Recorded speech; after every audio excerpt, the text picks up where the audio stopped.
Narito tayo ngayon upang matunghayan ang nag-iinit at talaga namang napaka-latest na update sa issue ni Ate Erica.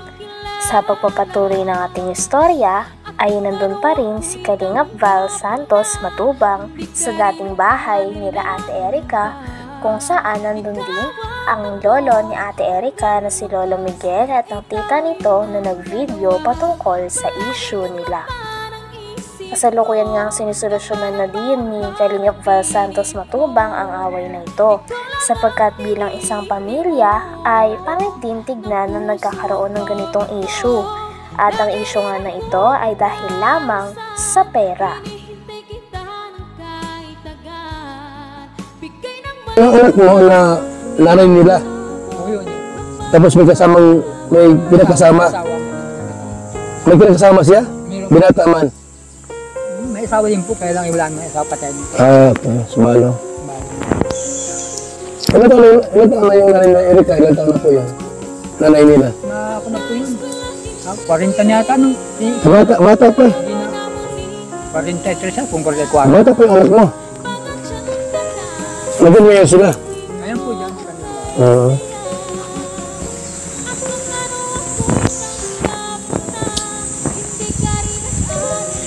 Hindi ko masisilip yung, hindi masisilip din. Ito yung silip eh. Malayo po yung baga po sa yung paglusong doon na, tapos may kahon. Oo.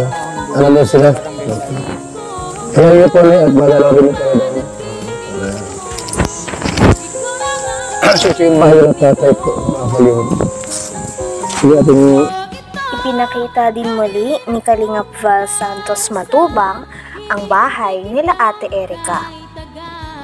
Dapat daw kasi talagang papagawa nito at i-renovate, ngunit hindi na lamang natuloy sapagkat hindi na nagpa-vlog si Ate Erica kay Kalingap Rab. Ito nga ay dahil nakuha na pala ni Ate Sheila May ni Erica ang pera kay Sir Jun A at nais nito na hindi na ipadaan kay Kalingap Rab ang pera, nang sa ganon ay maging mas mabilis na lang daw ang pagpapatayo ng bahay.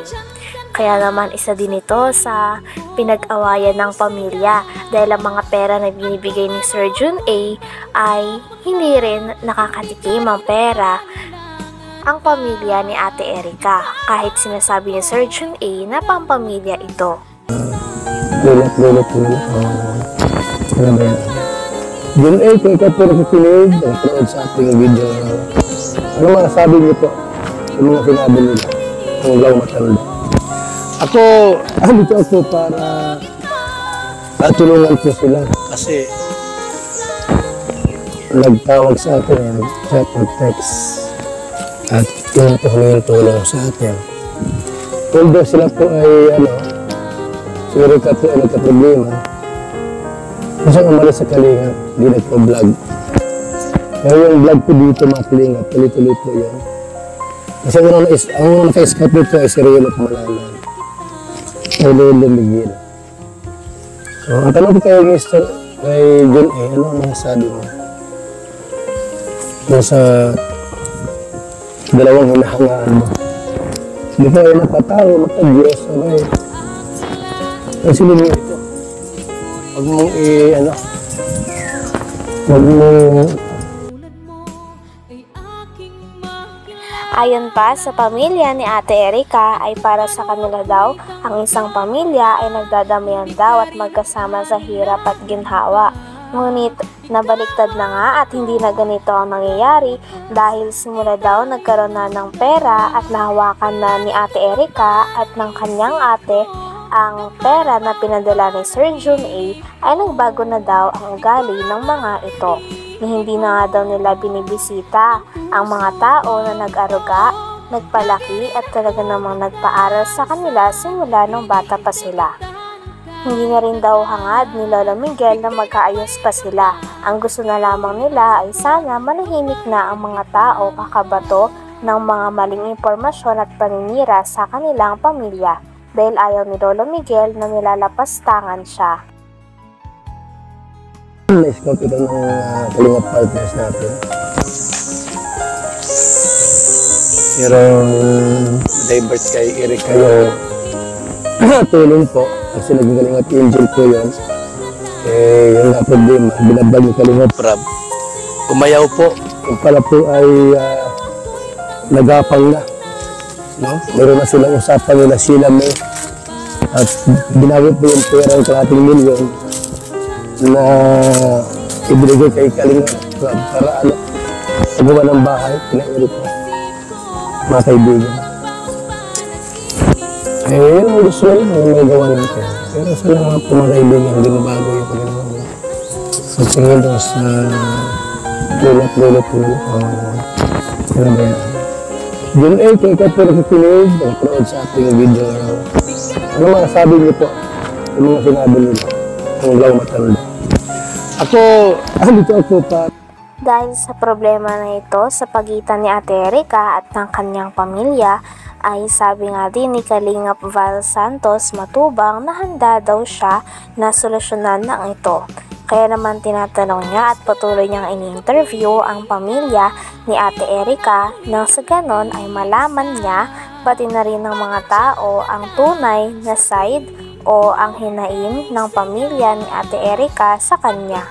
Hangad pa din naman ni Kalingap Val Santos Matubang na maayos daw ang away na ito sa pagitan ni Ate Erica at ng kanyang pamilya. Dahil kahit anong mangyari ay hindi maalis ang katotohanan na lahat sila ay isang pamilya at magkakadugo lamang. Kaya pangit lang din na nag-aaway sila dahil sa pera at matatapos ang kanilang koneksyon dahil lamang dito.